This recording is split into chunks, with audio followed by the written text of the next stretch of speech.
espejos del Ayuntamiento de Málaga. Hoy un poco reportado por esa maqueta que tenemos ahí, con la cual entiendo que don Francisco quiere impresionar a la gente que venga a ver lo que será la exposición de Málaga del 27 con toda la seguridad, y entonces pues de alguna manera nos ha comido un poco de espacio. Darle la bienvenida al subdelegado de Defensa, a la delegada de Cultura de la Junta de Andalucía, coronel de la Base Aérea, a la directora de Cultura del Ayuntamiento, familiares de Elvira, y queridos amigos y presidentes de otras asociaciones que nos acompañáis. El Imperio Español no era tan negro como nos lo pintaba. Yo creo que tal vez en extensión y en duración puede que sea el imperio mayor que ha habido en la historia de la humanidad. No eran tan malos aquellos españoles, que además consiguieron un mestizaje en sangre y en cultura que dura hasta nuestros días. El problema fue que las naciones enemigas de aquella España pues crearon una guerra cultural, la famosa leyenda negra, cuyas consecuencias estamos soportando a día de hoy. El estudio, la investigación y las consecuencias de todo aquello, pues nuestra homenajeada Elvira pues la ha estudiado en profundidad y por supuesto lo ha publicado. Gracias a ella hemos tenido ese conocimiento y por ese motivo pues la Asociación Bernardo de Galvez quiere tener su detalle con ella en su momento. Entonces, para hablar de Elvira y de todo lo que ha conseguido, le doy la palabra a don Manuel Olmedo, que haga la oración.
Del que se conservan dos versiones, una en la Biblioteca Colombina de Sevilla y la otra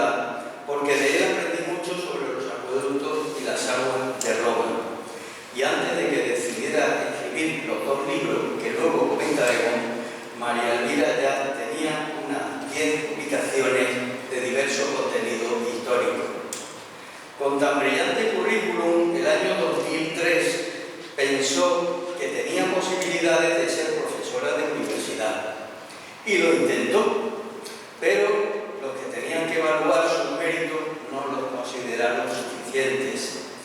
Y María Elvira, pobre, que según sus buscadores no daba la talla, pero que es una mujer fuerte y animosa, optó por probar fortuna al otro lado del charco, en la Universidad de Harvard, y visto su currículum, la admitieron. Es decir, allí estuvo durante 4 años dando clases en la mejor universidad del mundo. Este caso nos hace recordar lo que dicen que ocurrió a comienzos del siglo XVI, el año 1513, cuando el famoso lingüista Antonio de Nebrija, que por entonces ya tenía una larga trayectoria, se presentó a examen en la Universidad de Salamanca para optar a una cátedra de gramática. Pero los profesores salmantinos lo suspendieron.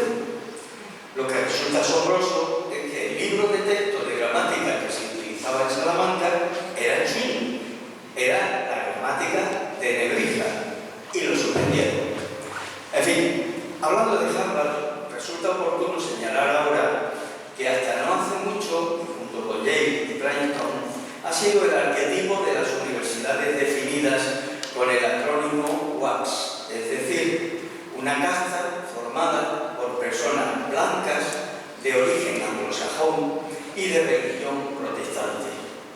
Curiosa muestra de ello es el caso ocurrido el viernes 21 de junio de 2019 en la californiana Universidad de Santa Cruz, nombre que tomó de una antigua misión franciscana y que hoy es una pujante ciudad situada muy cerca de San Francisco de California, en pleno Silicon Valley. Pues bien, en el campus de dicha universidad se montó aquel día un aquelarre para retirar una campana previamente vandalizada por los miembros de la asociación Amá Utsum, que está formada por algunos descendientes de indígenas de la zona. Esta campana es una de las muchas que jalonan el camino real de California, y no podemos olvidar hoy que comenzaron a colocarse después de que el gran malagueño José de Galvez, tío de Bernardo, organizara la primera expedición para explorar, evangelizar y civilizar aquellas entonces remotas y salvajes tierras. El alma de aquella expedición fue Fray Junípero Serra. El motivo del citado esperpento populista, auspiciado por la citada universidad, fue considerar a los frailes franciscanos como verdugos de los pueblos indígenas. Y esa fue la razón por la que, tras aquellas actitudes tan cafres, ayunos de cultura, esos californianos de hoy, derribaron varias estatuas de Fray Junípero. Lo que más gracia tiene, si es que tiene alguna, es que el líder de ese movimiento tan liberador se llama Valentín López, y sus compañeros de hazaña, que forman parte de la directiva de esa asociación, se apellidan Rodríguez, Ortega, Miranda, Martínez o Gordillo. Esta orquestada farsa propició la feliz iniciativa que María Elvira Roca expuso en un magnífico artículo publicado en el diario El Mundo, y que motivó que la Asociación Bernardo de Galvez, con el apoyo de unas 200 personas de toda España, de México y de Estados Unidos, pudiera recoger el dinero suficiente para traer a Málaga una campana fundida en San Francisco de California y similar a la vandalizada, que esperamos pueda ser pronto colocada junto al edificio de la aduana, cuya construcción debemos a la decisiva intervención de José de Galvez. Pero retomemos el currículum de María Elvira, recordando que tiene más de 100 publicaciones, de ellas 8 libros. Algunos de los títulos de sus publicaciones son más que significativos, demoledores. Valgan 2 ejemplos. Uno, la peste es la ignorancia. Y otro, el silencio tiene un precio. Y aparte son muy frecuentes sus colaboraciones en la prensa escrita y hablada, y que de entre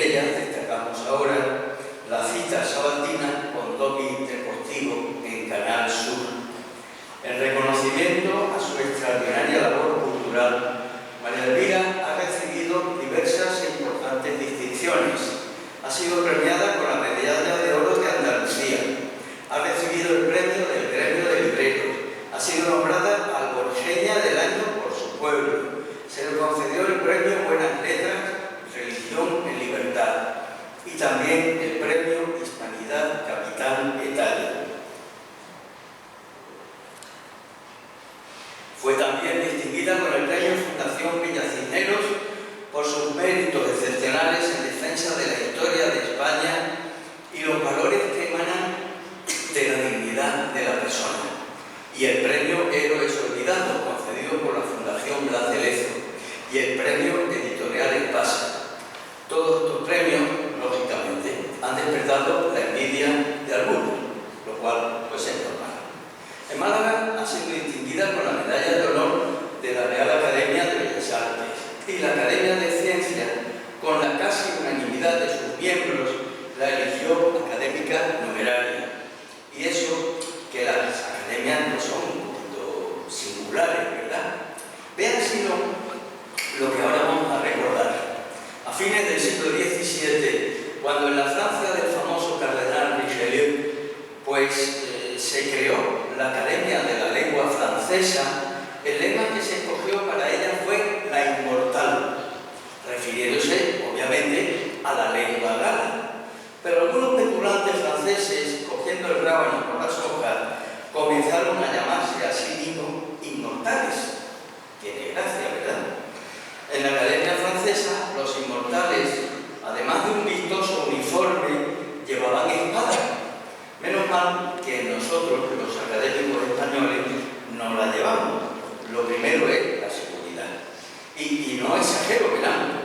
Es bien conocido que en el último tercio del siglo XIX, dos académicos de Bellas Artes de San Telmo comenzaron a discutir en la Alameda y acabaron a bastonazos.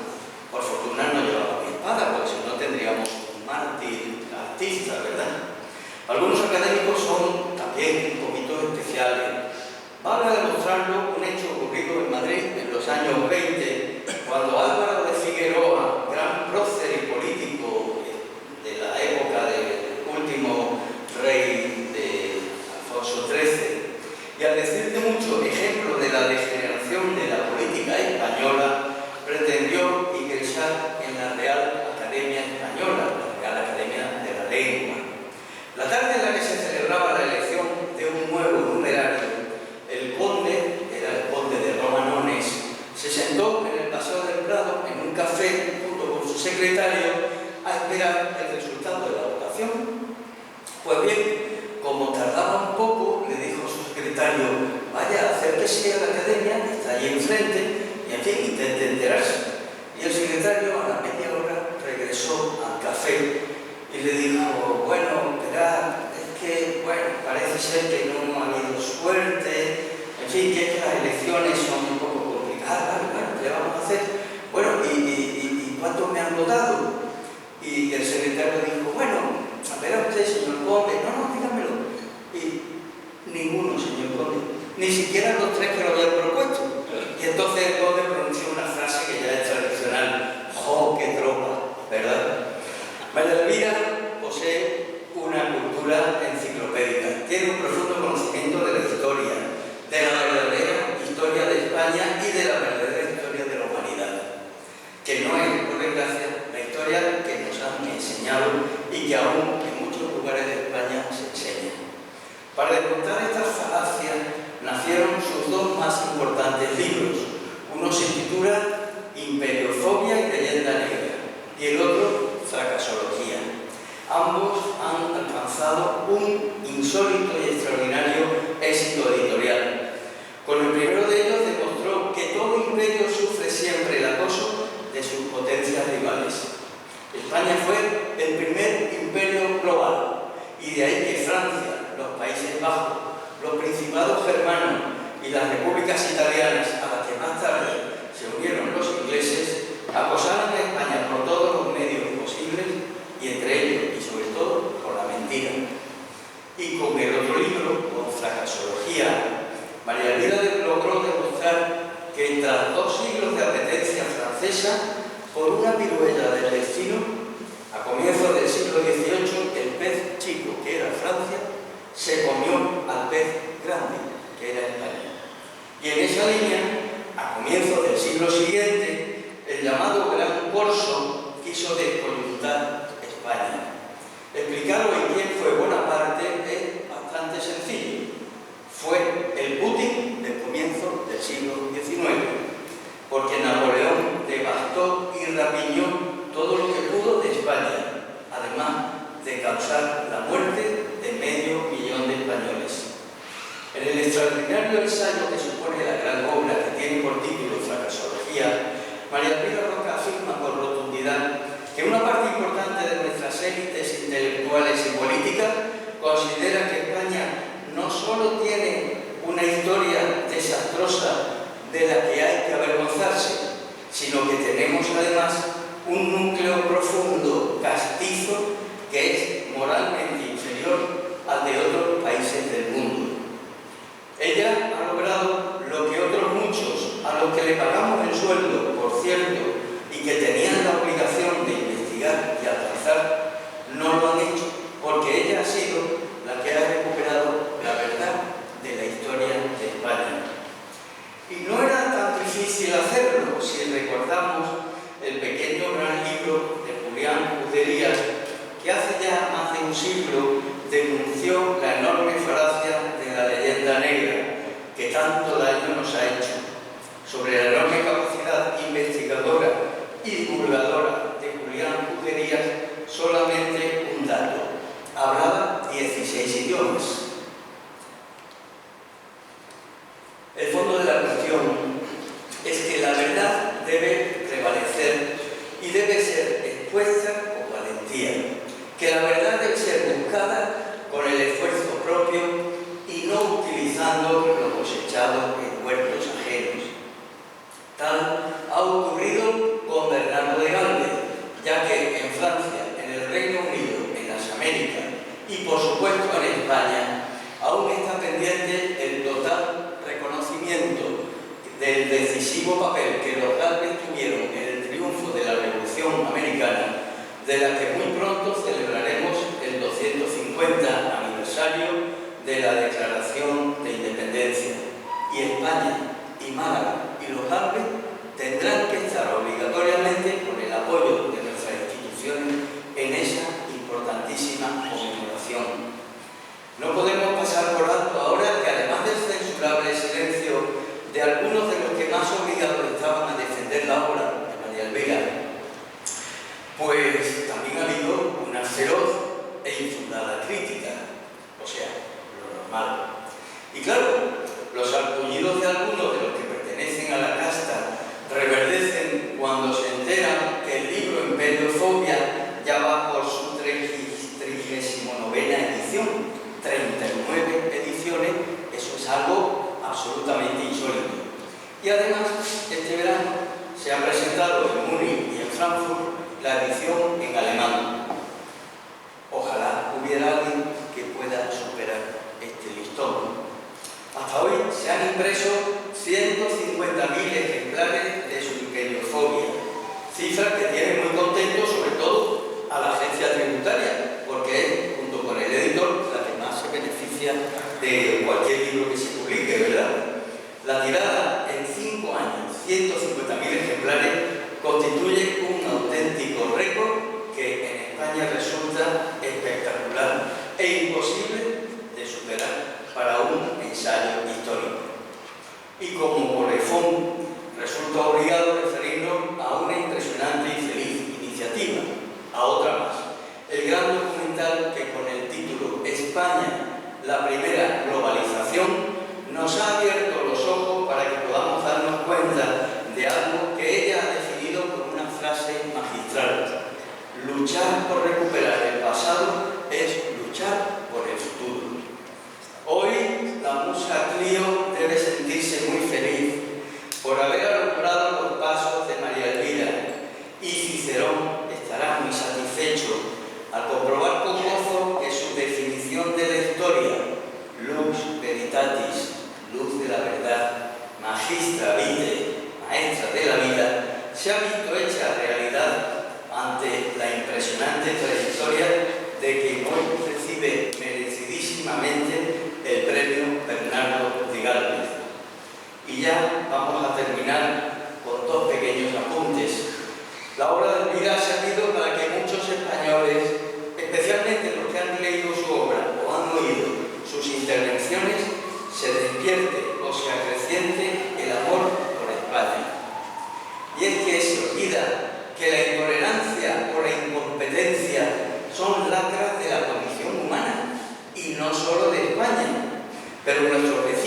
siempre, acrecentaron nuestros fallos y ocultaron los suyos. Y por supuesto, la envidia y los restantes pecados capitales no son privativos de los españoles, sino estigmas de la raza humana. A muchas generaciones de españoles no se les enseñó la verdadera historia de España, y hoy, lamentablemente, a muchos, en algunas partes de España, o se les están enseñando falsas historias o no se les está enseñando la historia de España. Permítase ahora, ya para concluir, un recuerdo a don Miguel de Cervantes, que en la obra más importante de la literatura universal puso en boca de Ricote estas palabras: ahora conozco y experimento lo que suele decirse, que es dulce el amor a la patria. Estamos hablando de España, definida en nuestra democrática Constitución como patria común de todos los españoles. Muchísimas gracias por tu extraordinaria labor, querida amiga. Enhorabuena a ti, a tu familia, y no cejes en la necesaria y nobilísima tarea de continuar recuperando la verdadera historia de España para contribuir a acrecentar el orgullo de pertenecer a nuestra gloriosa nación. Muchas gracias.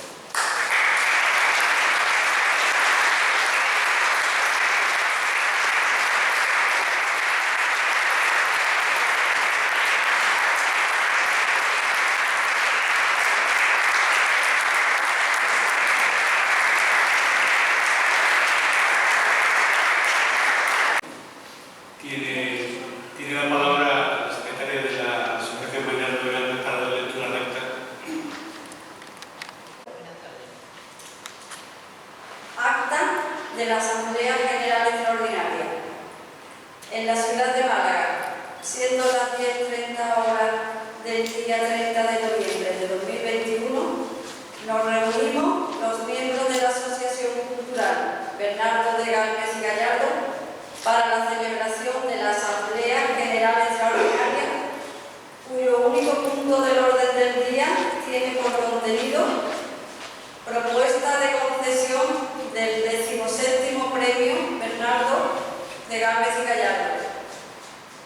Siendo objetivo esencial de esta asociación recuperar y difundir la insigne figura de don Bernardo de Galvez como personaje fundamental de la historia de España, y siendo indiscutible la extraordinaria labor y el permanente afán de recuperar del olvido y realizar la memoria de nuestro héroe, con acciones tan relevantes como la iniciativa Campana o el papel fundamental de investigación y divulgación en defensa de la verdadera historia de España a través de sus libros y publicaciones, labor que viene desarrollando desde hace muchos años exitosamente, se acuerda por unanimidad conceder este 17º Premio Bernardo de Galvez a la señora doña María Elvira Roca Barea, lo que tras oír lo expuesto por don Manuel Olmedo no les habrá sorprendido. Un merecido reconocimiento que pública y formalmente debía realizar y plasmar hoy nuestra asociación para con doña Elvira Roca Barea.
al señor alcalde de Málaga, don Francisco de la Torre, que nos acompaña, a distintas autoridades, amigos míos, a don Manuel Hermero, con quien tanto quiero, que es de Málaga.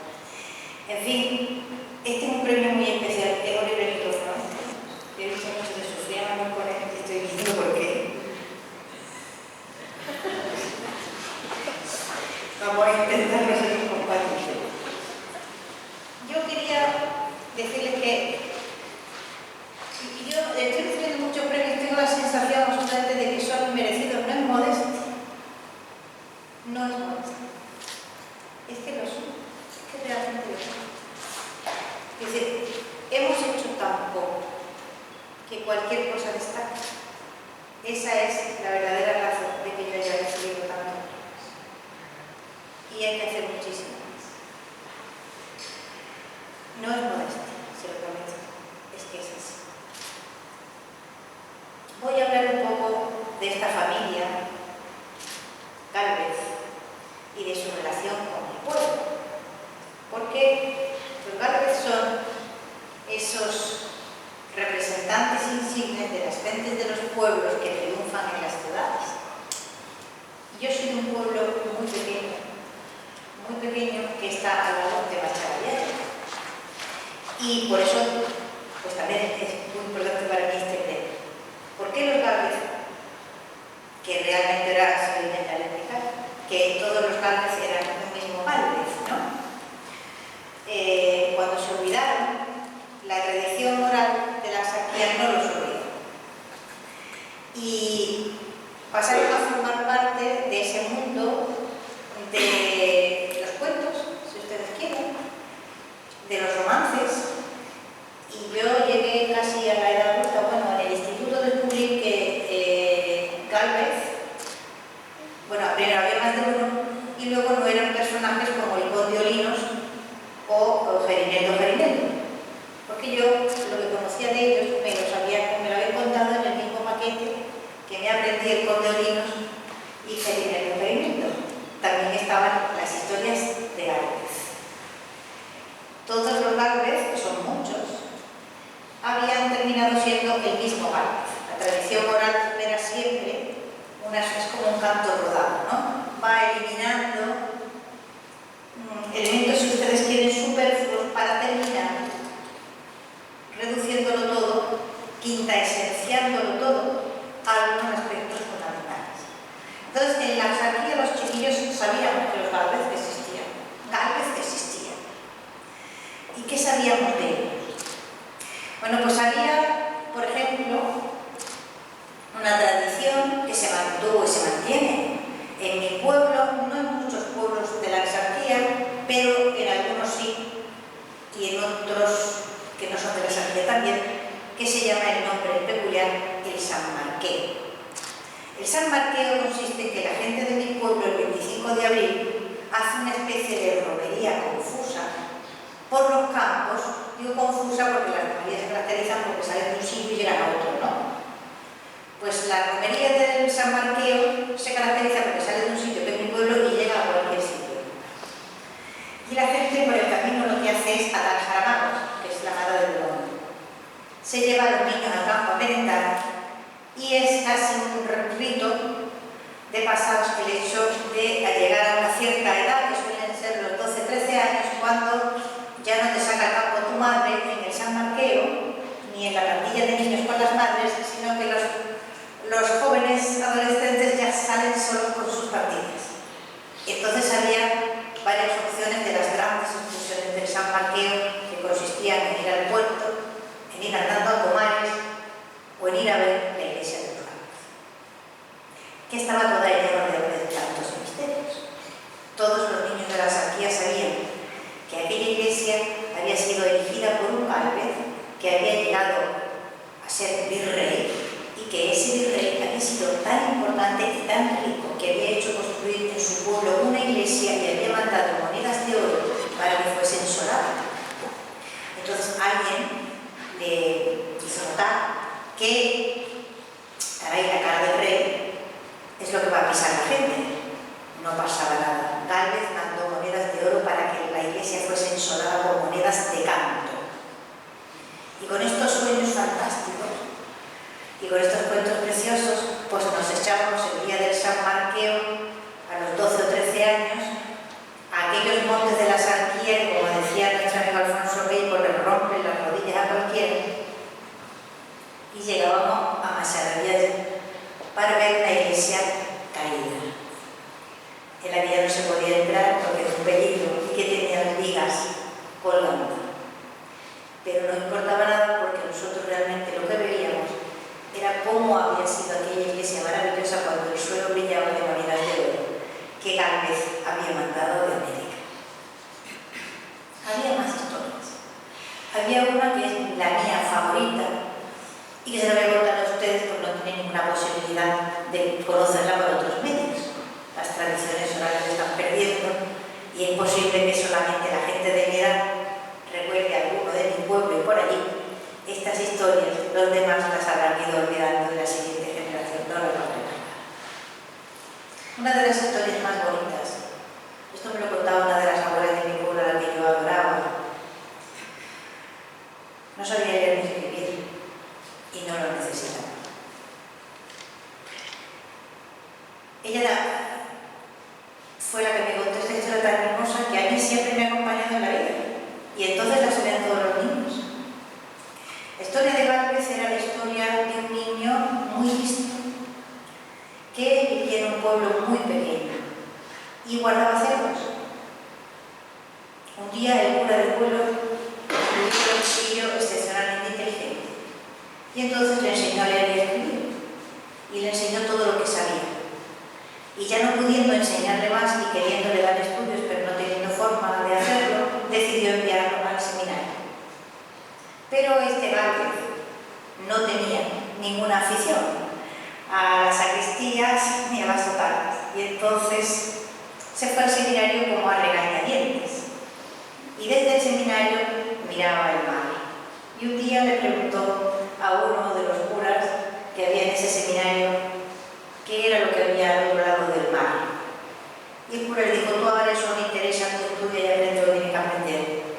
Y entonces él le dijo, aprenderé todo lo que sea necesario aprender, hasta saber qué es lo que hay al otro lado del mar. Y llegó al otro lado del mar. En 3 meses hizo una carrera espectacular y cuando llegó a lo más alto de todo, que es cuando lo nombran virrey, pues se decide dar una cena de homenaje a este Gálvez que había llegado a lo más alto que se podía llegar. El rey le había nombrado el virrey. Me acuerdo que mi doña me decía, ¿tú entiendes?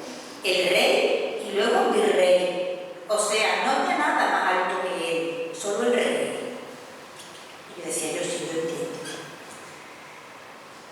Y en aquella cena pues había gentes muy linajudas, con familias que tenían docenas de apellidos que Gálvez no tenía.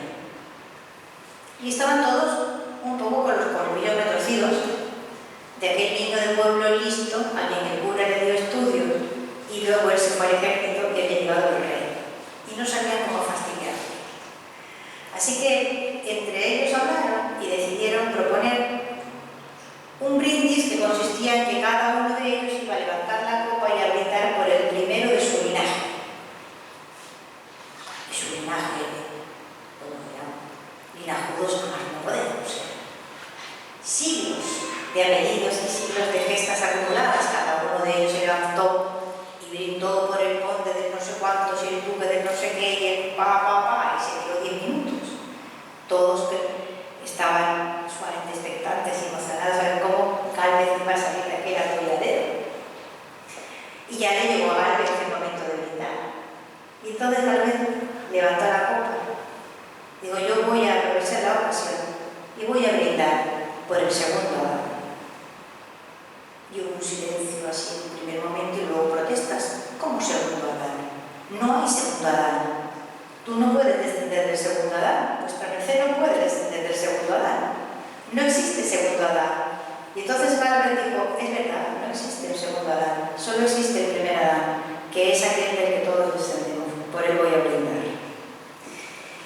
Bueno, esto nos lo contaban a los niños para decirnos que aunque fueras de un pueblo muy pequeño, si te esforzabas, si estudiabas, si tenías coraje, si no te guardaban los ricos, si no te guardaban los linajudos, si no te acobardaban los de las ciudades, si no te echabas para atrás, podías llegar a ir rey.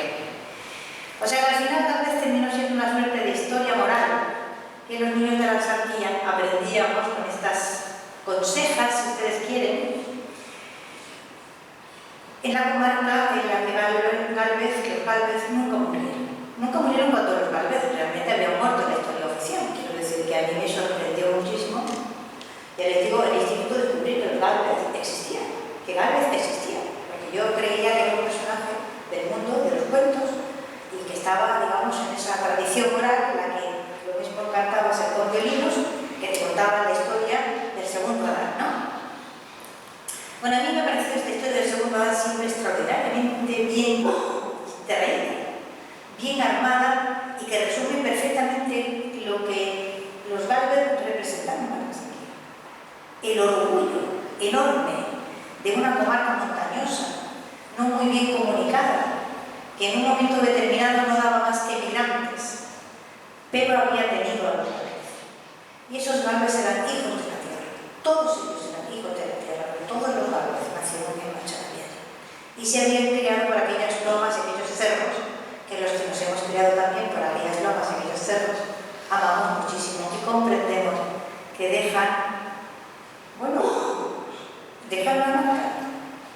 una gran marca que está en todos los Gálvez, ¿no? De su pueblo, pero todos. Es decir, nacieron y se criaron allí y llevaron su pueblo a todas partes que fueron. Los cuatro, es extraordinaria realmente esta familia, ¿no? Porque asombra que todos los hermanos Gálvez, Matías, José, Miguel, Antonio, fuesen hombres tan capaces, con tanto valor y con tanta capacidad de superación. Es cierto que las circunstancias les ayudaron hasta cierto punto, pero no dejan de ser unos superdotados verdaderamente admirables, ¿no? Si vieran ustedes a Matías, el primogénito, realmente el patriarca de los Gálvez es Matías, que es el mayor. El patriarca de los Gálvez realmente es José, que es el primero que se abre camino y el que estuvo en el seminario, el que salió del pueblo con el cura y el que empieza su carrera militar, ¿no? Luego es un hombre que estudia leyes, que se capacita por medio de la profesión tiene muchas capacidades. No solamente es un gran militar, es un estratega, pero además es un muy buen abogado, ¿no? Hasta llegar a ese punto de ser el hombre de confianza absoluto de Carlos III. O sea, se dice que cuando Carlos III decide expulsar la Compañía de Jesús, solamente hay dos personas en España que lo saben. Una es Carlos III y otra es José de Gálvez. Es el hombre en el que él confía para aquella operación que fue realmente trabajosa de hacer. Fue ministro de Indias, creador del Virreinato de la Plata, promotor de 5 expediciones científicas extraordinarias y finalmente creador del Archivo de Indias, en una circunstancia que yo indiqué aquí también en este salón, que fue la publicación del libro de Robertson. Bueno, este es, digamos, el primer Gálvez que sale de la aldea y que hace carrera y tira de sus hermanos, tira del primogénito, que es Matías, que fue capitán general de Guatemala, que también fue virrey de Nueva España y padre de Gálvez. Ya tenemos dos Gálvez, el primogénito haciendo carrera y José, que ha sido realmente el que ha empezado este camino hacia los primeros puestos dentro de los reinos, ¿no? Hay otro hermano menos conocido que a mí me cae muy simpático, que es Miguel. Se muere en Alemania y hace que su cuerpo, es lo único que está enterrado en el pueblo, que mande su cuerpo a Macharabiaya, ¿no? Pues es un señor con unas iniciativas fantásticas, ¿no? Los demás fueron grandes virreyes y tuvieron una política, pero en lo que se refiere a esta ciudad, yo creo que Miguel fue más importante que sus hermanos, no para el mundo, pero para esta ciudad sí. Como miembro del Consejo de Guerra que era el Montepío militar, no existía. Y era necesario un Montepío militar que se hizo cargo de viudas y de huérfanos, etc. Pero también creó la Hermandad de Cosecheros de Pasa al Vino, Almendra y Aceite. ¿No suena de algo? Procuró siempre, o sea, pasaba siempre largas temporadas en su pueblo. Y de su pueblo iba a los destinos diplomáticos que le mandaban. Los Gálvez fueron buenos políglotas. Por ejemplo, ahora si veréis cuando hablo de Bernardo ya veréis, o sea, habla idiomas, me también habla idiomas.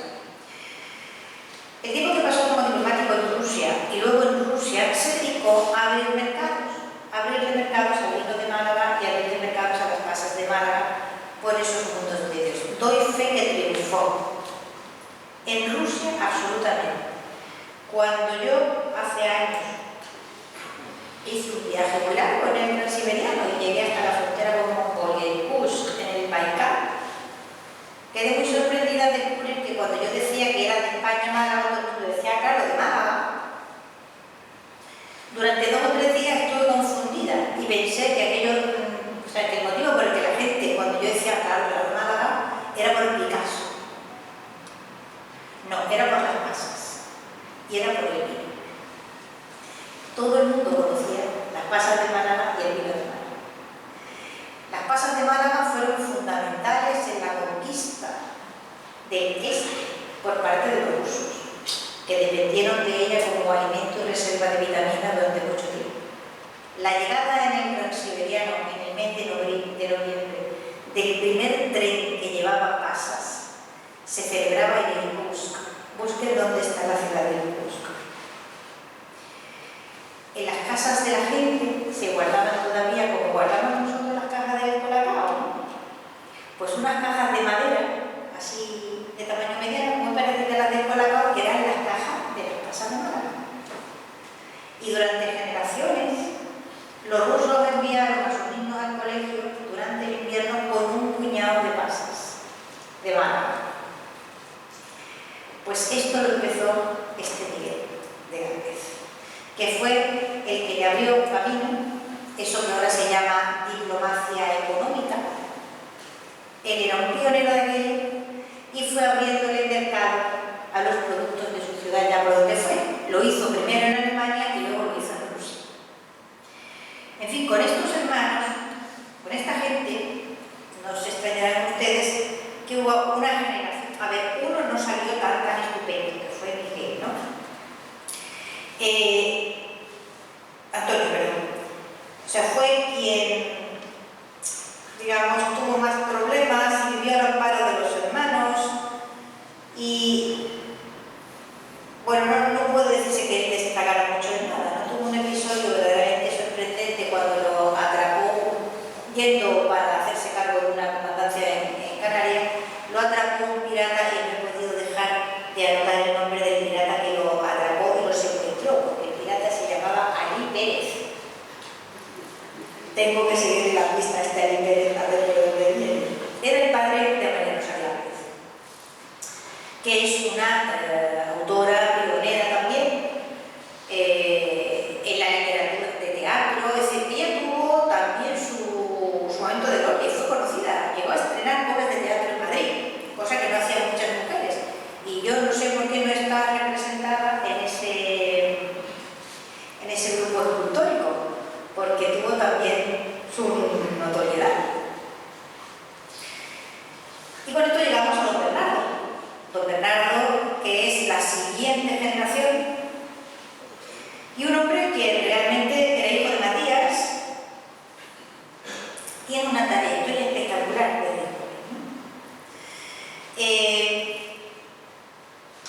que él comienza aprendiendo francés muy bien, porque se incorpora al ejército, digamos, al regimiento que se llama Royal Catampo, que es un regimiento francés. No vamos ahora a entrar aquí a discutir las cosas de la influencia francesa, como ha dicho Manuel, como el que chico se ponga adelante. Bueno, en este momento ya se lo había comido y realmente la carrera militar de Bernardo de Gálvez es una carrera militar francesa. Esto es en el año 62. Y esa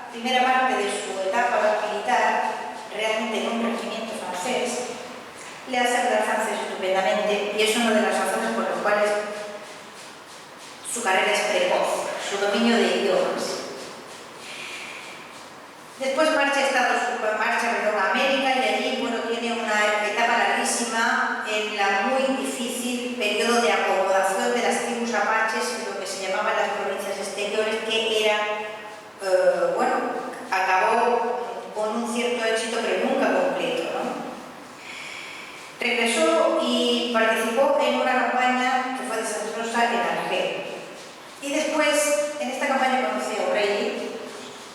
Se marcha a la Luisiana, desde donde desarrolla un trabajo que ya todos conocemos, importantísimo en lo que se refiere a la independencia de Estados Unidos, a la rebelión de las 13 colonias que dieron como resultado la independencia de los Estados Unidos. Yo voy a contar, esto es muy conocido, voy a contar algunas cosillas que no son tan conocidas.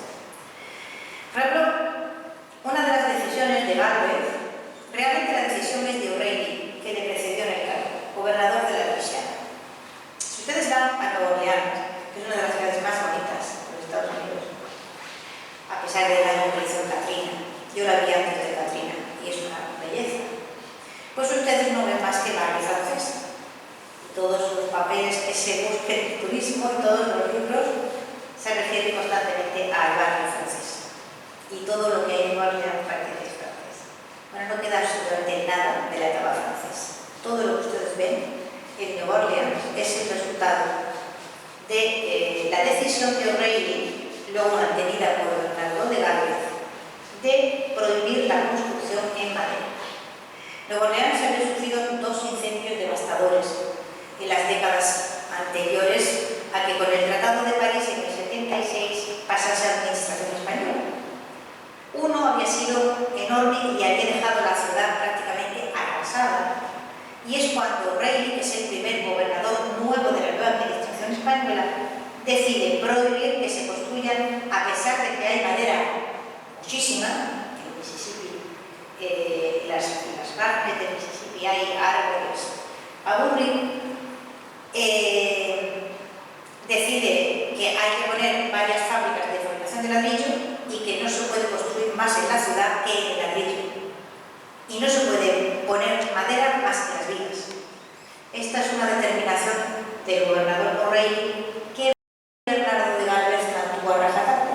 Resulta de lo cual, cuando ustedes van a Nueva Orleans, que aunque nadie se lo cuente, todo lo que hay es la planificación urbanística que hicieron O'Reilly primero y que luego Bernardo de Galvez mantuvo. Allí se casó con una criolla que fue su mujer para toda la vida. A él se debe, por ejemplo, la creación de una enorme cantidad de depósitos y silos, porque cuando se hizo cargo del virreinato de la Nueva España, se atravesaba un periodo de hambrunas enorme y Galvez, que se hace cargo de aquello en un momento en el que la situación es muy difícil, lo pasa muy mal en los primeros años de aquel cargo y decide que para el futuro, para evitar en el futuro que estas cosas vuelvan a suceder, lo mejor es acumular grano los años de buena cosecha que son. Así que manda un sistema organizado de construcción de silos prácticamente por todo el virreinato. Piensen lo que era el virreinato de Nueva España entonces. El virreinato de Nueva España era el doble de lo que es ahora el territorio mexicano, ¿vale? Incluía todas las Californias, no solo California, como se llama California, sino el estado de Nevadas, muchísimo más grande que ahora. En fin, también mandan construir el Palacio Chapultepec, etcétera, etcétera.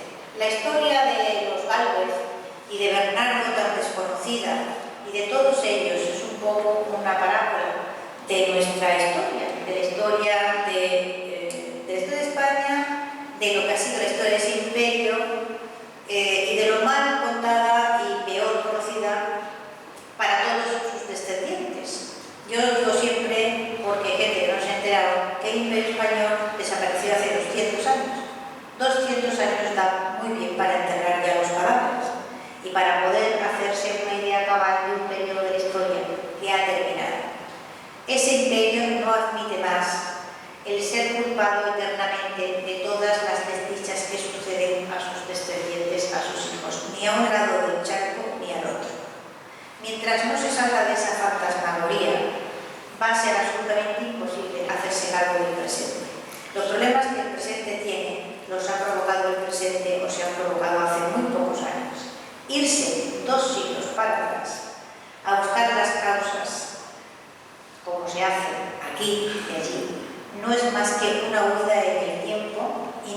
significa más que una incapacidad lamentable por parte de nuestras clases dirigentes en América y en España de hacerse cargo de la realidad. Ese imperio es un ciclo cerrado y hay que colocarlo en su lugar en la historia. Su lugar en la historia universal, porque ese imperio fue el que midió el mundo. Ese imperio fue el responsable de la imagen que ustedes ven ahora en todas partes. El mundo se hizo global, se hizo redondo, lo hizo redondo Juan Sebastián Elcano cuando regresó el 6 de septiembre a Sanlúcar de Barrameda y había medido el planeta y el planeta ya no ha vuelto a cambiar de tamaño. Hasta entonces no se sabía. Y como hizo esas cosas, pues hizo otras que fueron muy importantes. Cambiaron los cursos económicos del mundo, dio inicio a la revolución económica de la Edad Moderna, cuando conectó el Imperio Habsburgo en toda su enormidad con el Imperio Ming en China e inició una etapa totalmente novedosa que es absolutamente importante para entender lo que ahora ocurre en el mundo. Quien no sea capaz o no sepa cómo influyó China en el mundo a partir de la conexión con el Pacífico, no puede comprender qué es lo que está ocurriendo ahora mismo con China en el mundo. Fíjense si esto es importante y si de ello dependen cosas que se relacionan con el presente. A la historia hay que ir para estudiar y para comprender la nuestra vida. No hay que ir para huir del presente echándole las culpas a los antepasados. Muchas gracias.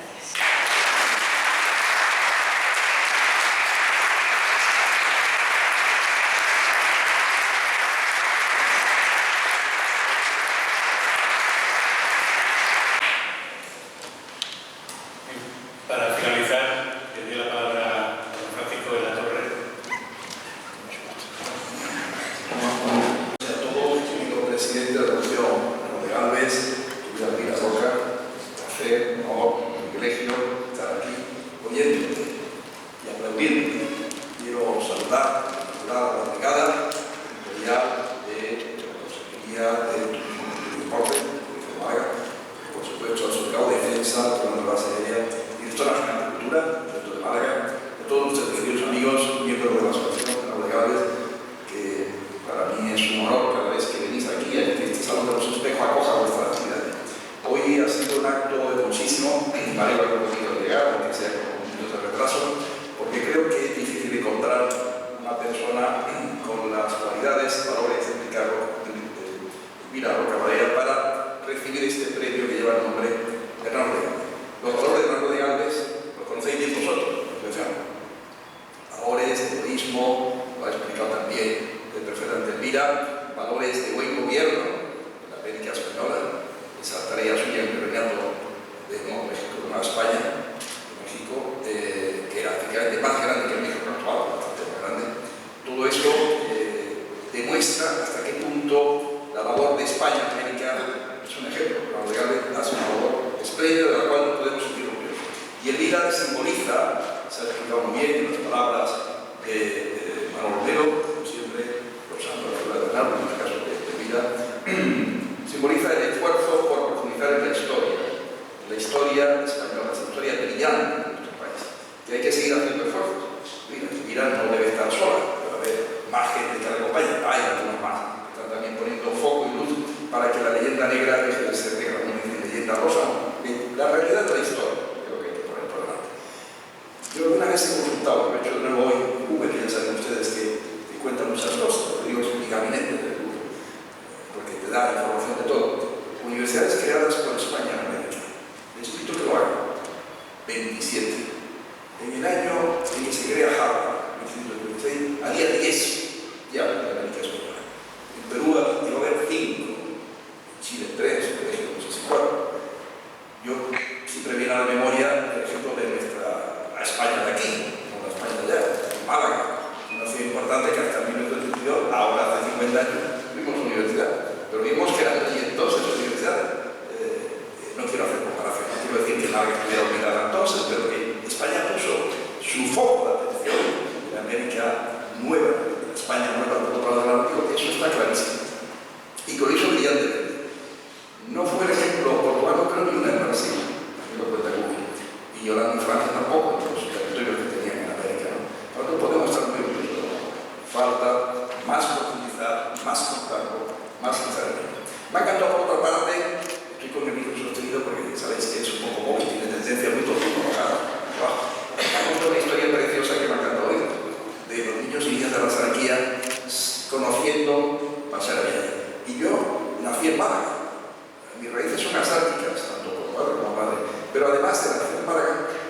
durante los meses de verano era un niño asárquico.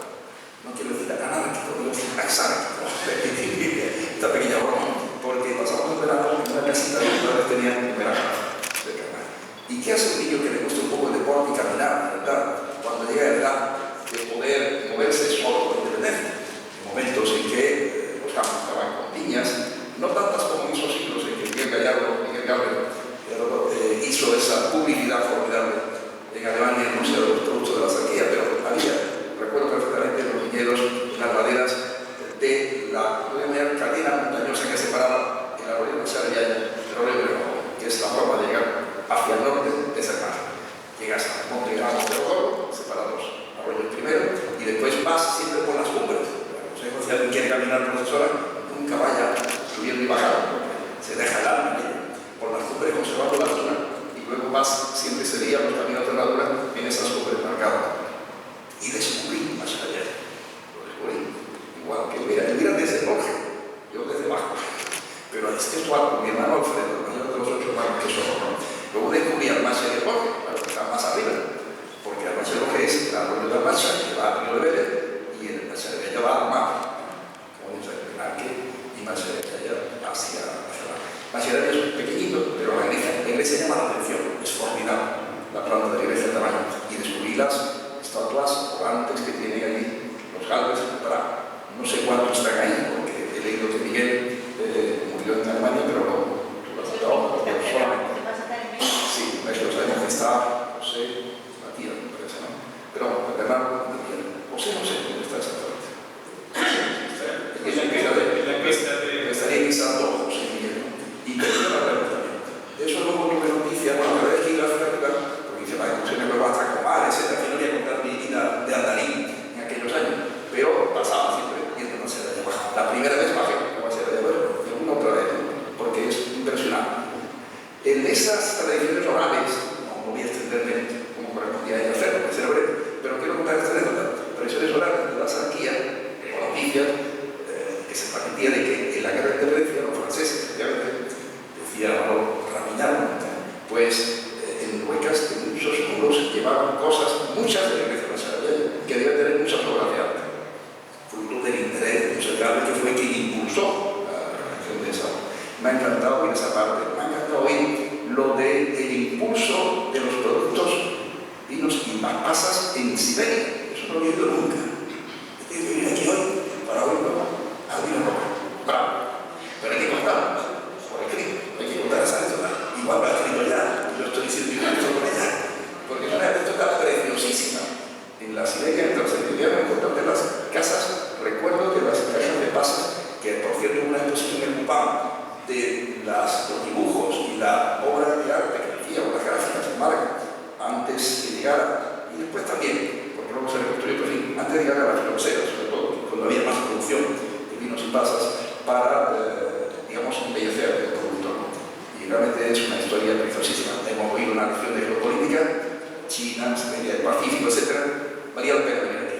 Un lujo de Mira Roca. Luego de enhorabuena, Ángel, a todos los de la asociación, porque hacéis este premio al Mira Roca, porque unís perfectamente en el Mira Roca esos valores de lo legal y porque ella nos simboliza como nicho de una manera maravillosa. Es difícil encontrar una persona que pudiera merecerlo tanto como Mira Roca y que te sirva de estilo, no lo necesitas, porque llevas en tu vocación profundizar en esto, tu amor a España, tu amor a la historia verdadera de España en el mundo, y te animo a que tú, la gente que como tú conoces la historia, sigan divulgando para que desde este conocimiento de la historia planteemos un futuro de convivencia el mejor posible para todos. Ha sido un placer estar aquí con vosotros.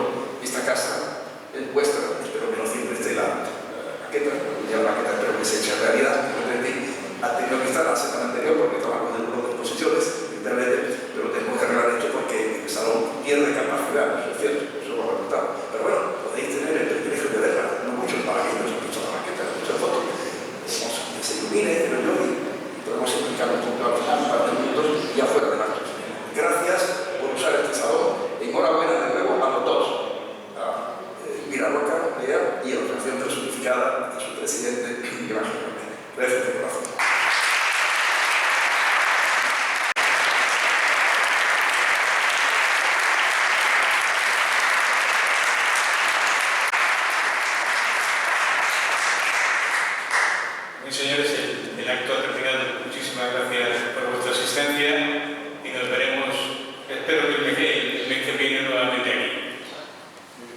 gran saludo.